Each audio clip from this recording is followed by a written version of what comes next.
Assalamualaikum warahmatullahi wabarakatuh. Perkenalkan saya Riku Widianto Saputra dengan NIM belakang 116. Pada kesempatan siang hari ini, saya ingin membahas tentang satu konten digital yang populer di YouTube, yaitu konten otomotif TV.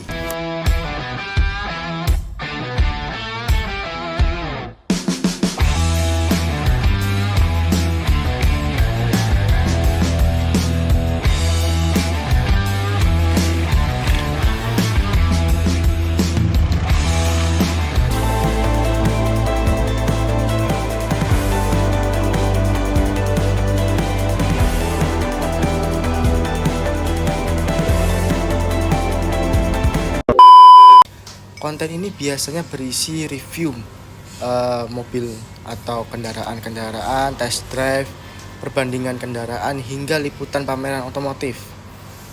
Alasan saya memilih konten ini adalah karena ia konsisten masuk dalam rekomendasi YouTube, jumlah penontonnya yang stabil, dan produksinya yang cukup profesional, sehingga menarik untuk dianalisis dari 3 aspek.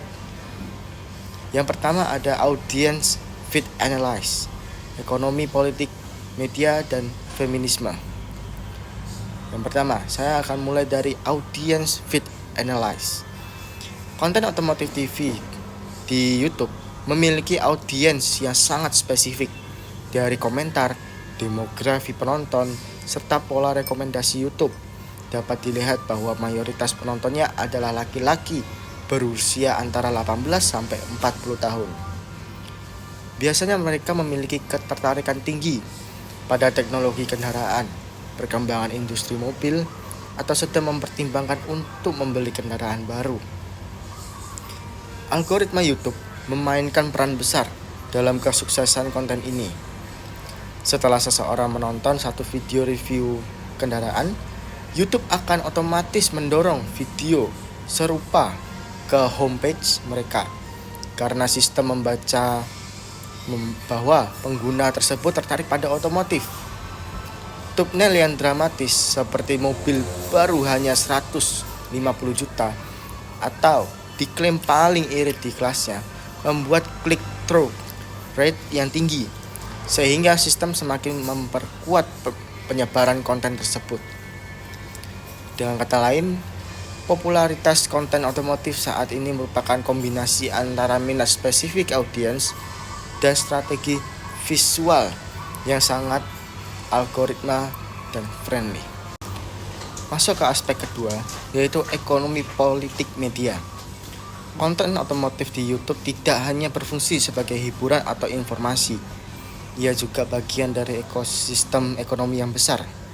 Di satu sisi, platform YouTube mendapatkan keuntungan dari tayangan iklan, dan di sisi lain, kreator atau kanal seperti Otomotif TV memperoleh pemasukan dari AdSense, kerjasama brands, endorsement, hingga undangan peluncuran produk. Bahkan tidak jarang produsen mobil menyediakan unit khusus untuk direview demi mendapatkan publisitas.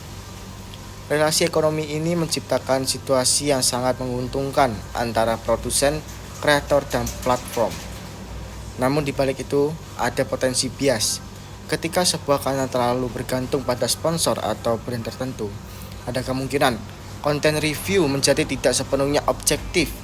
Misalnya, kritik terhadap mobil bisa dilunakkan agar hubungan kerjasama tidak terganggu. Maka ekosistem ekonomi media sangat mempengaruhi bentuk, perspektif, bahkan gaya penyampaian konten otomotif yang kita tonton. Kemudian, aspek ketiga adalah feminisme. Dunia otomotif secara tradisional sering dianggap sebagai dunia laki-laki, dan hal ini tampak jelas dalam banyak konten otomotif di YouTube. Representasi perempuan seringkali terbatas pada peran sebagai model atau pemanis visual dalam acara peluncuran mobil. Perempuan ditempatkan sebagai objek visual, bukan sebagai figur ahli yang memberikan analisis teknis. Ini memperkuat stereotip gender bahwa otomotif adalah ranah yang tidak membutuhkan keahlian perempuan. Namun, belakangan muncul pergeseran. Sudah ada beberapa kanal otomotif yang menghadirkan presenter atau reviewer perempuan yang kompeten dan mampu menjelaskan detail hal teknis kendaraan. Hal ini menunjukkan bahwa ruang partisipasi perempuan dalam konten otomotif mulai terbuka, meski masih belum seimbang. Tantangannya adalah bagaimana menciptakan representasi yang benar-benar setara dan sekedar dekoratif, tetapi memperlihatkan perempuan sebagai bagian dari profesionalisme industri otomotif itu sendiri. Dari ketiga analisis tersebut, saya menarik kesimpulan bahwa konten otomotif TV di YouTube merupakan gabungan antara minat audiens, kekuatan algoritma, kepentingan komersial, dan dinamika representasi gender. Konten ini populer bukan hanya karena informatif, tetapi juga karena diskonstruksi oleh sistem ekonomi digital dan budaya media. Insight utama yang saya dapat adalah bahwa objektivitas konten otomotif sangat dipengaruhi oleh hubungan ekonomi politik media, sementara representasi gender masih perlu dikritisi. Sebagai rekomendasi, kreator konten sebaiknya lebih transparan saat melakukan review berbayar agar audiens dapat membedakan antara opini jujur dan promosi.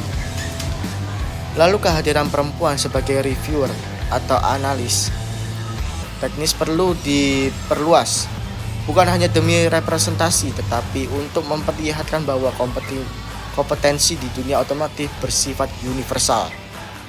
Terakhir, industri dan platform digital harus mendorong standar etika agar konten otomotif tidak semata-mata menjadi perpanjangan tangan promosi bisnis, tetapi tetap memberikan nilai edukatif bagi publik. Sekian dari saya. Wassalamualaikum warahmatullahi wabarakatuh.